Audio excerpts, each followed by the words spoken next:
Hello and welcome back to our podcast. My name is Dr. Alison Chiwara. I'm the CEO and founder of Human Focus Limited, a company that is dedicated to creating healthier and happier workforces, workplaces, communities, and extraordinary organizations.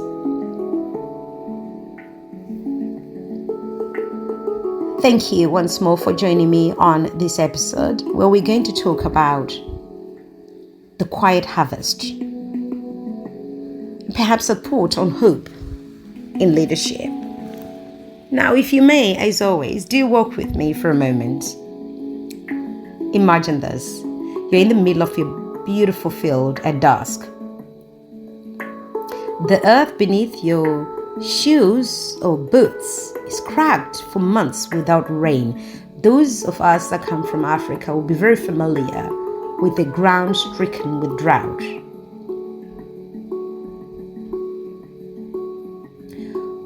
Your hands bear the residue of seasons spent sowing, hoping, and for some praying. And yet there isn't or wasn't the harvest you had imagined when you started sowing. That's tough, right? But what if that bad year still holds a good seed? What if that single surviving crop that was neglected by the birds, that birds didn't even want, untouched by rot, is actually your next beginning?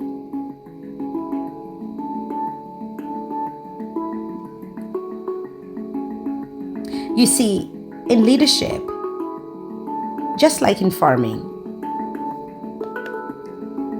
there are years of drought, right? We've spoken about this in other episodes. Years of disappointment, months perhaps for some. Years of missed focus, markets that shift like nobody knows what. And still, you harvest anyway, right? You gather what you can in that year, because the one thing that you can't afford to do is to lose hope.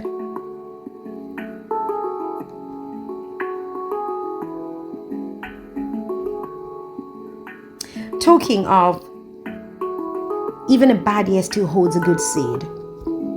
My late grandfather, Agrippa, told me he was a formidable farmer from the Mashonaland regions of Zimbabwe in Gurue. He told me something that went like this. He said, one year, I had what looked like an amazing crop. Well, I'm not a tobacco farmer myself, but my grandfather farmed tobacco. And he said as they, put the crop or the leaves to dry, they dried what I want to call a funny color, my grandpa said. It wasn't the desired color. It was off. And he knew it would grade poorly for the markets. It had to smell in a certain way. It had to look a certain color for it to be beautiful. His wasn't in that year. What he decided to do, being a polygamist with a few women and a few children to feed, quite a few children to feed, he decided to hold back that crop. He preserved it, built it, and kept it, because he knew he wasn't going to make the money that he would otherwise. So he sent half to market so that they had something, and accepted that he would get a poor grading and that the returns would be poor. However, we speak of maybe that surviving crop that has been neglected and not wanted by anybody is actually what is your next beginning. The next year, for whatever reason, that particular colored sort of dried tobacco became the thing. My grandfather took that and the one from the new season to the market, and boy oh boy did he do well. And he said he never thought that crop would do so well. It was the crop that he thought he would sell to those people that came door to door, not to the bigger, larger market. and hope for the best. But he did well the next year because of it. So there's a story I also want to share about an old shepherd's diary I once read. He wrote something that said, "Some days the lambs will die before the morning. Some days the wolves came, but I tend to my flock still because my tending is my faith." So my tending is my faith. Leadership is not about perfect seasons. Do we agree on this? It's about tending, and tending faithfully. Even when no one sees you, even when the report is red and blinding, even when you've hosted that rather incredible event that was supposed to be so incredible, and half the chairs were damn empty and people were talking. Do you abandon the field? No, you don't. Just like a farmer, you simply either refine the soil or you choose a new seed. And here's the truth, we all often forget about leadership.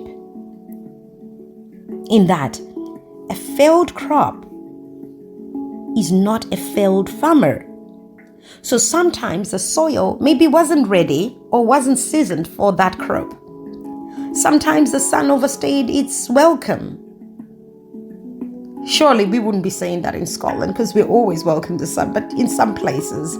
And sometimes the forecast wasn't written by the hands that have sown before, but the hands that have never ever sown before. So that makes a difference. And yet, here you are, still standing and still watching the horizon for just that little drop of rain from the clouds.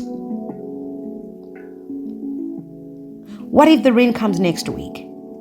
What if maybe your worst quarter is even still better than someone else's best because you dared to try? Let me probe you here a little. Have you ever considered the seed you are discarding from this year's harvest? This poor year's harvest, as it may be like my grandfather's crop, maybe the exact variety that evolves, it may be the exact variety that evolves into the next year's breakthrough, like my grandfather's tobacco leaves. Don't give it to the birds just yet. Be careful. Not everything is meant to be abandoned. Not everything. Of course, abandon when you must, but not everything. Some things just need to be replanted. Maybe with a little bit of wisdom, and maybe slightly deeper than you did the last time, and a little bit slower and less. Because hope is not a blind emotion. It's actually strategy in its own right.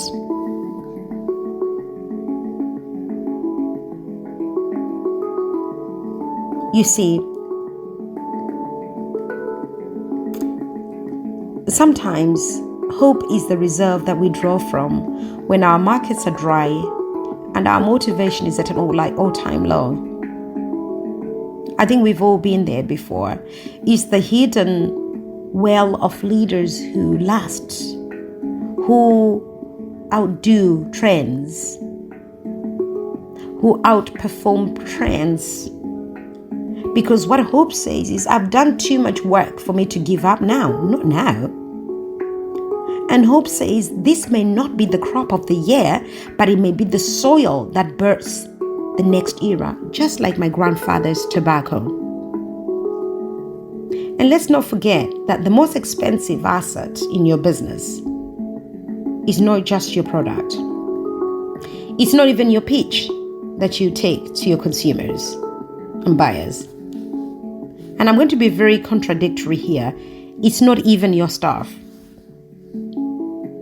It's your ability as a leader to believe again. That is the most expensive asset in your business. Because when you stop to believe again, there's no staff to even make an asset. There's no pitch that you're going to take to investors. And you won't have any product, would you? So, the amazing Nietzsche once said, "He who has a white leaf for can bear almost anyhow. I love this. It says he who has a white leaf for can bear almost anyhow. You see, the seed sleeps in the soil. The farmer waits while that seed is asleep, not in vain, but in faith that it will blossom again, that it will be the crop of the year, that the harvest, the yield will be extraordinary. That is faith. And so, I say, even when the world calls it a bad year, find your seed. Find your rose. Talk to your soil. Hope with intention that this is it. Because some harvests don't fail as such. They just prepare you for the next better one. I hope that you trust me on this one, as I want to invite you to close your eyes and imagine something. See yourself in that field once more, the drought-stricken fields that we spoke about at the start. Only now, the rain falls lightly. You see sprouts where before you saw nothing, just cracks on the land. It's still the same land, but dare I say a different season. And you're now a different kind of leader. Not just successful, but truly seasoned.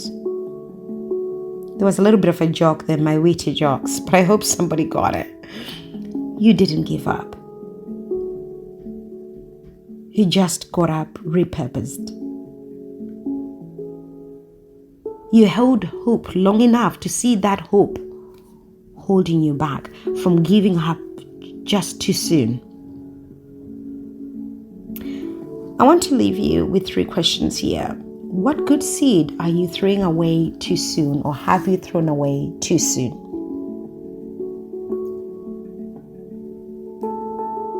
What part of your field have you stopped tending out of disappointment, not wisdom? This could even be our children in our parenting, our peers that we're mentoring. And when did you last harvest hope? And not just the outcomes.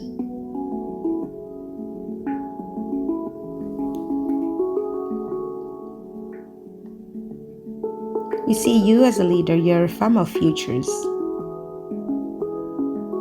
And I promise you that the next harvest may just be the one you never imagined but always deserved, because you earned it. Thank you for walking with me today. Until next time, please continue to tend your fields, water your hope, and never underestimate what the quiet harvest can become.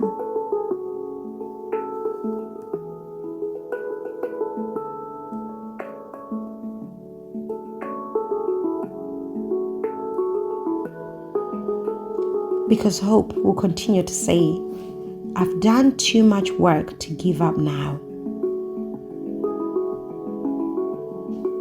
And just remember, your most expensive asset in your business, most expensive, is your ability to believe again, even in the quiet harvest.